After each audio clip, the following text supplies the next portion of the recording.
Hello. ഇൻഡോറായിട്ട് ഒരു പെറ്റിനെ നമ്മൾ സൂക്ഷിക്കുമ്പോൾ എന്തൊക്കെയാണ് ശ്രദ്ധിക്കുന്നത് എന്നുള്ളതാണ് ഇന്നത്തെ വീഡിയോ. അപ്പോൾ ഇദ്ദേഹത്തിൻ്റെ പേരാണ് ജെറി. ഇദ്ദേഹത്തിന് 2 വയസ്സുണ്ട്. മോർണിംഗ് പ്രാഥമിക കൃത്യങ്ങളെല്ലാം കഴിഞ്ഞ് അദ്ദേഹം വന്നിരിക്കുകയാണ്. മോർണിംഗ് ഒരു പ്രാവശ്യം കോമ്പ് ചെയ്യും. ഏത് ബ്രീഡായാലും സമ്മർ സീസണിൽ മോർണിംഗ് ഒരു പ്രാവശ്യം കോമ്പ് ചെയ്ത് കഴിഞ്ഞാൽ അത്രത്തോളം ഷെഡിങ് ഒന്ന് കുറഞ്ഞിരിക്കും. അതേപോലെ നമ്മുടെ ഹെയർ ഗ്രോത്ത് ഒന്ന് ഇമ്പ്രൂവ് ചെയ്യാനും അത് സഹായിക്കും. സപ്ലിമെൻറ്റ്സ് ഉണ്ടായാലും ഇതിന് നന്നായിട്ട് ഹെയർ ഷെഡിങ് ഉണ്ടാവാറുണ്ട് സമ്മർ സീസണിൽ. പിന്നെ നന്നായിട്ട് വെള്ളം കുടിക്കുന്നവർക്ക് കുറച്ച് ഷെഡിങ് കുറഞ്ഞിരിക്കും.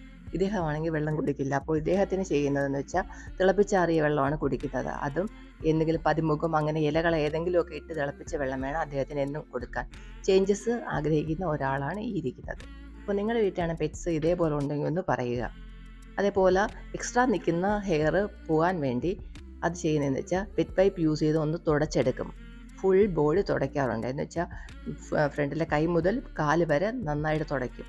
അതിനുശേഷം അതിൻ്റെ പോസിലെല്ലാം ക്രീം ഇട്ട് മസാജ് ചെയ്യാറുണ്ട്. കാരണം ചൂട് സമയത്ത് പോസ് എല്ലാം വിണ്ട് കയറാൻ സാധ്യതയുണ്ട്, വെള്ളം കുടിക്കാത്ത ഈ ശീലവും കൂടെ കാരണം.